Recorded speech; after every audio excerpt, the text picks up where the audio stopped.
예수님께서 고쳐주셨어요.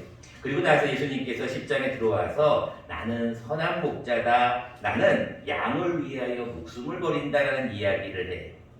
자, 그 얘기를 쭉 들은 다음에 19절 말씀에 보면 이런 말씀이 있어요. 이 말씀으로 말미암아 유대인 중에 다시 분쟁이 일어나요. 어떤 분쟁이 일어나느냐? 20절에 보니까 어떤 중에 많은 사람이 말하되 그가 귀신이 들렸다. 그가 귀신 들려서 미쳤다라고 얘기하는, 그 말을 어떻게 믿느냐, 어떻게 듣느냐라고 해. 근데 또 어떤 사람은 아니다. 어떻게 귀신 들린 자가 맹인의 눈을 뜨게 할 수 있느냐라고 하면서 이 유대인들 사이에서 과연 예수가 그리스도이냐, 우리가 기다리고 있었던 메시아냐 아니냐에 대한 어떤 분쟁이 계속 일어나는 거예요. 자, 예수님한테 좀 분명하게 당신이 그리스도인지 아닌지를 얘기 좀 해달라는 거예요. 예수님의 대답은 하나입니다. 25절과 26절에 보면 공통적인 대화 대답이 나와 있는데 예수께서 대답하시되 즉답을 피하십니다. 뭐라고 말씀하시냐면 내가 너희에게 말하였다. 이미 말을 했다는 거예요. 근데 중요한 것은 뭐냐? 너희가 믿지 않는다는 거예요. 내가 내 아버지의 이름으로 행하는 것이 나를 증거하는 것이라고 했는데 너희는 내 양이 아니므로 믿지 않는다는 거예요. 너희에게 믿음이 없다는 거예요. 자, 마음이 의혹, 마음에 의심이 있어서 좀 확실하게 좀 말해달라고 했더니 너희가 믿지 않는다는 거예요. 내가 이미 말했는데, 내가 이미 보여주었는데 너희는 믿지 않는다는 거예요. 그러면서 뭐라고 합니까? 26절에 너희가 내 양이 아니다. 27절 말씀에 내 양은 내 음성을 듣고 나는 그들을 알고 그들은 나를 따른다. 무슨 얘기에? 나를 믿는다는 거예요. 여러분 실제로 유대에 가보면 양들 많이 키우고 있습니다. 다윗도 마찬가지였고 많은 목자들이 양을 부를 때 그냥 양아 이렇게 부르지 않습니다. 양의 이름을 불러요. 우리가 어떤 애완견들 보면서 반려견들 보면서 뭐 이름을 넣잖아요. 그런 것처럼 양들도 다 이름을 붙여줘요. 그리고 그 이름을 부르면 양들이 다른 사람에게는 반응을 안 하는데 그 이름을 불러주는 그 목소리 톤을 듣고 딱 반응을 해요. 그래서 저는 조금 가서 놀랬던 것이 뭐였냐면 한 사람이 어떻게 수백 마리의 양을 한꺼번에 쫙 몰고 가는지 이해가 안 되더라고요. 근데 보니까 뭐라고 하는데 못 알아듣겠는데 중요한 거는 양들이 움직인다는 거예요. 그것이 여러분들 10장 3절 말씀에 분명히 기록이 되어 있어요. 뭐라고 나옵니까? 10장 3절입니다. 문지기는 그를 위하여 문을 열고 양은 그의 음성을 듣는데요. 그러면서 그가 자기 양의 이름을 각각 불러 인도하여 낸다라고 기록하고 있어요. 즉 양이 자기의 이름을 불러주는 그 목자의 음성을 딱 기억하고 있는 거예요. 그래서 그 목자가 딱 불러주면 움직인다는 거예요. 자, 마찬가지로 너희는 내 양이 아니라는 거예요. 내가 너희에게 그렇게 말하였고 그렇게 많은 증거를 보여주었는데 너희는 믿지 않는다는 거예요. 그래서 믿는 것이 중요하다라고 얘기하면서 다시 한번 예수님께서 구원에 대한 말씀을 주십니다. 28절입니다. 내가 그들에게 영생을 준다. 영원히 멸망하지 아니할 것이다. 또 그들을 내 손에서 빼앗을 자가 없다. 그들을 주신 내 아버지는 만물보다 크시다. 아무도 아버지 손에서 빼앗을 수 없다라고 다시 한번 예수님께서 우리에게 말씀을 주십니다. 여러분들도 마찬가지입니다. 하나님이 여러분들에게 영생을 주셨어요.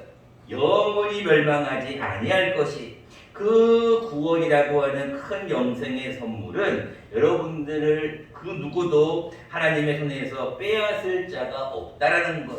여러분들은 다시 한번 얘기합니다. 어느 누구도 구원에 대한 이 선물은 빼앗을 자가 없다라는 것. 그럼에도 불구하고 예수님이 말씀하시면도 불구하고 유대인들이 다시 돌을 들어 치려합니다. 왜 그랬을까요? 3절 말씀에 이런 말씀이 주고 있습니다. 너가 신성모독을 했다. 뭘 신성모독을 했다는 얘기예요? 너가 사람이 되어가지고 어떻게 너 자신을 하나님이라고 할 수 있느냐? 라고 이 얘기를 예수님께 다시 한번 시편에 있는 82편의 말씀을 통하여서 말씀을 받은 사람이 곧 시될 수 있다라고 하는 말씀을 율법을 인용하면서 나는 하나님의 아들인데 하나님의 아들인 내를 나를 어떻게 신성모독이라고 할 수 있느냐라고 하면서 너희가 왜 내 말을 믿지 않느냐.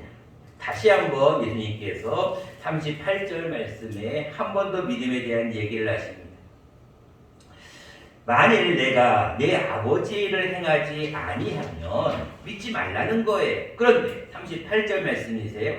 내가 행하거든, 내가 하나님의 일로 어떤 일을 행하거든 나는 믿지 않을지라도 그 일이 무슨 일이에요? 하나님이 하시는 일은 믿으라는 거예요. 그래서 내가 아버지 안에, 아버지께서 내 안에 있음을 너희가 깨달아 알 수가 있다는 거예요. 그만큼 예수님은 다시 한번 믿음에 대한 이야기를 오늘 본문에서 우리에게 주고 있습니다. 자, 중요한 것은 우리가 예수 그리스도를 믿어요. 우리가 예수 그리스도를 믿음으로 말미암아 우리는 구원을 받습니다. 이미 구원을 받았습니다. 그런데 중요한 것은 구원이라고 하는 그 사실에 대해서 확신이 없을 때가 있다는 것. 다시 말합니다. 내가 구원을 확실하게 받았는데 정말로 받았을까? 내가 가보지 않는 천국이 정말로 있을까?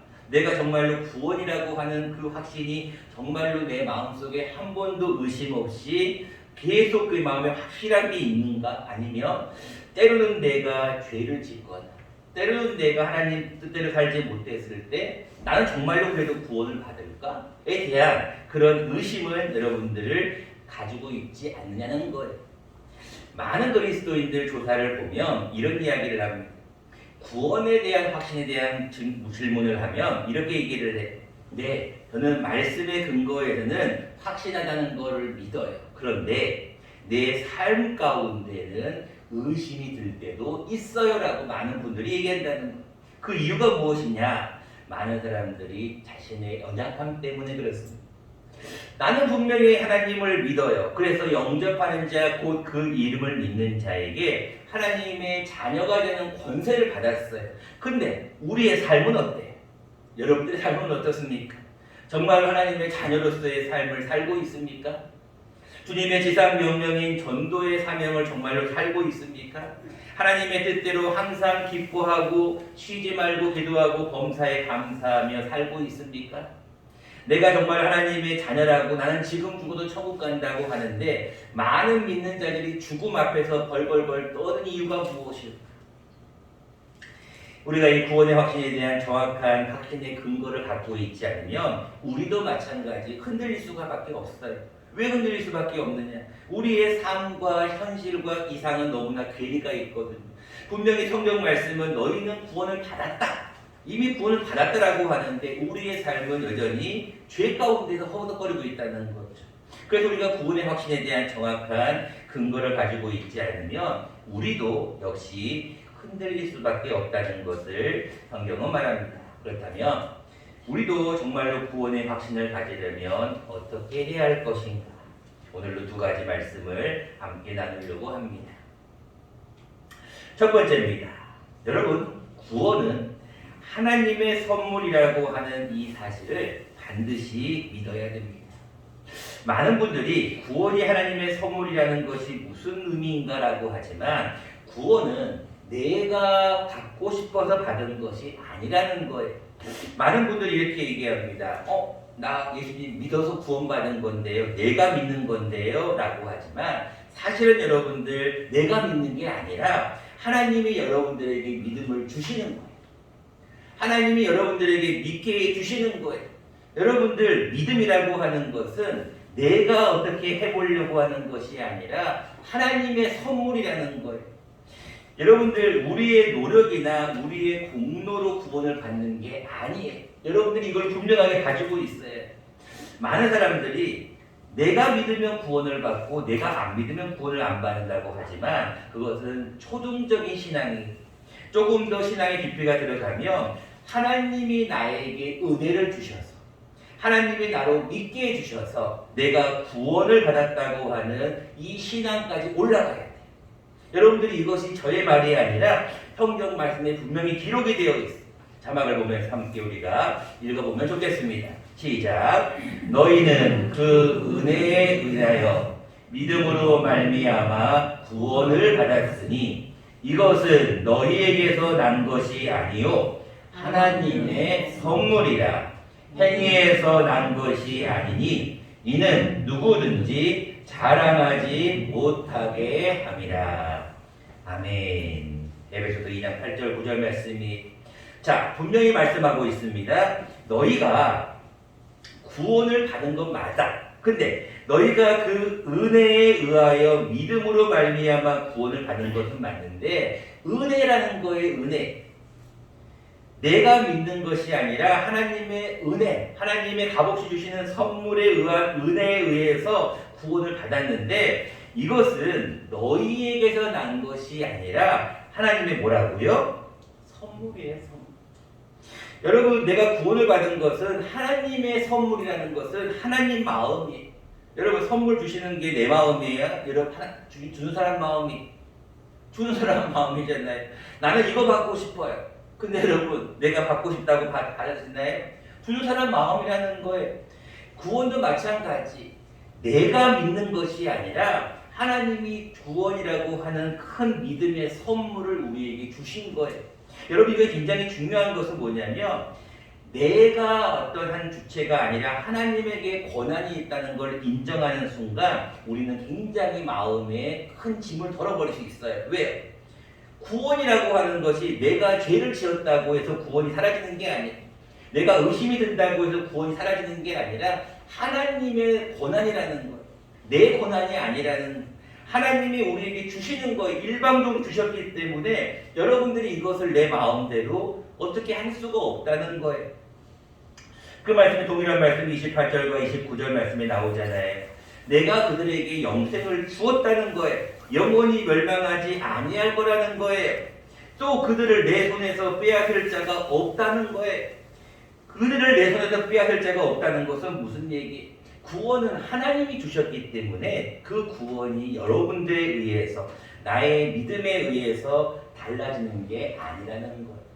여러분 이것이 분명하게 알고 있으면 우리는 구원에 대한 확신을 가질 수 있어요. 아, 구원이 내가 노력한다고 내가 믿는다고 되는 것이 아니라 하나님이 나에게 주시는 거구나라고 하는 그런 믿음이 있으면 굉장히 감사한 거예요. 두 번째입니다. 우리가 구원의 확신을 가지기 위해서는요. 구원은 하나님의 주권, 하나님의 권한이라는 것을 인정을 해야 하는 것과 동시에 내가 해야 될 것이 하나가 있는데 그것은 어떠한 경우에도 의심하면 안 돼요. 자, 25절 말씀에 나와 있듯이 예수께서 대답하시되 내가 너희에게 말하였는데 너희가 뭐 한다고요? 믿지 않는다는 거예요. 내가 구원은 너희가 노력한다고 하는 것이 아니라 하나님의 선물이다, 하나님의 권한이다 라고 얘기를 했는데 너희가 그것을 믿지 않는다는 거예요. 믿지 않으면 내가 어떻게 할 수가 없다는 거예요. 본문은 아니지만 10장 9절 말씀을 보겠습니다. 다시 한번 말씀을 합니다. 내가 문이다. 누구든지 나로 말미암아 들어가면 구원을 받는다. 또는 들어가며 나오며 꼴을 얻는다 라고 분명히 말씀하는데 우리가 그것을 의심한다는 거예요. 요즘 새벽에 나오시는 분들은 여러분들 계속해서 말씀을 듣고 있죠. 연희고성 함락작전에 대한 말씀을 계속 새벽에 나누고 있습니다. 여러분들 한번 상식적으로 생각해 보세요. 그 큰 성읍 여리고성을 하루에 한 바퀴 돌라는 거예요. 여러분 이해가 되세요? 지금 군인들이 훈련을 하고 전쟁 준비를 하고 막 싸울 준비를 하는 것이 아니라 뭐 하라고요? 제사장들은 언약궤를 메고 제사장 7명은 이 암각나팔을 불라는 거예요. 그리고 나서 뭐 하라는 거예요? 하루에 한 바퀴 돌래. 근데 6일 동안 한마디도 하지 말래요. 불평 원망하지 말라는 거예요. 그냥 조용히 기도하라는 거예요. 그리고 나서 하루 7째 날에만 새벽에 외치라는 거예요. 여러분 가만히 한번 생각을 해보세요. 이게 말이 맞나요? 아니죠. 말이 안 되죠. 근데도 하나님 그렇게 하라고 했을 때 그렇게 합니다. 그런데 여기서도 실제로 무너지잖아요. 우리가 하나님 앞에 나아갈 때 의심하는 것은 굉장히 위험한 거예요. 왜? 하나님이 분명히 구원은 너희 것이 아니라는 거예요. 너희가 구원을 내가 뭐 했다고 구원을 받고 뭐 안 하면 구원이 사라지고 이게 아니라는 거 분명히 말씀하는데 우리는 의심을 해요.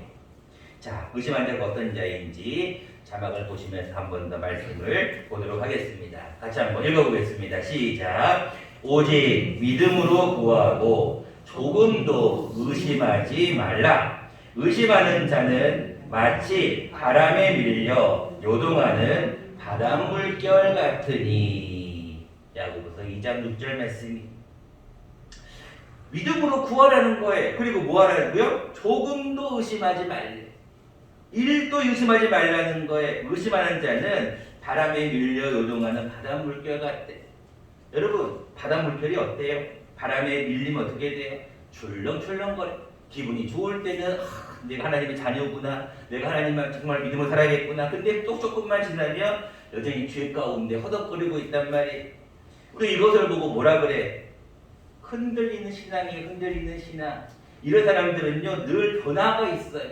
이런 사람들은 늘 일정하지가 않아요. 이런 분들은 보면은 어떨 때는 이랬다가 어떨 때는 저래. 이런 사람들은 일관성이 없어요. 여러분 사람 사이도 그렇잖아요. 이 사람은 믿을만해. 늘 어때요? 한결같아야 되잖아요. 저 여러분들 늘 말씀을 드리잖아요. 여러분들의 기도의 자리에 지켜야 된다. 여러분들 그 자리에 안 지키면 안 된다. 늘 일정해야 돼. 근데 어떨 때는 이랬다가 어떨 때 이러면 안 되는 거예요. 의심하는 죄. 그 재밌는 이야기가 있잖아요. 옛날에 그 서자라고 하죠. 설이라고 하는 서자라고 하는데 어떤 서자가 아버지에게 나는 왜 아버지를 아버지라 부를 수 없습니까? 라고 하니까 그 아버지가 알았다. 내가 이제부터 너에게 호부호영을 호하노라 라고 그랬어요. 그때 뭐라고 그래요? 알겠습니다. 그런데 내가 아버지를 아버지라 부를 수 없고 형을 형이라 부를 수 없는데 호부호영이 무슨 의미입니까? 라고 질문을 해요. 이놈아, 그래서 내가 너에게 호부호영을 호한다고 하지 않았느냐? 알겠어요. 그런데 호부호영을 호하는데 내가 아버지를 아버지라 부를 수 없고 형을 형이라 부를 수 없는데 호부호영이 무슨 의미가 있습니까? 여러분 지금 무슨 얘기하는지 이해가세요? 호부호영이 무슨 뜻이에요? 아버지라 부르는 거고 형이라 부르는 거예요. 근데 아버지를 아버지라 부른다는 이 호부호영의 의미를 모르니까 자꾸 그 질문을 하는 거예요. 실제로 여러분 남북전쟁 때 링컨 대통령이 노예를 해방시켰잖아요. 노예가 이제 해방되었다라고 선포를 했어요. 그랬더니 수많은 노비들이 믿지 않았어요. 왜요? 노비를 해방시켜준다는 문서를 글을 읽지를 못하거든.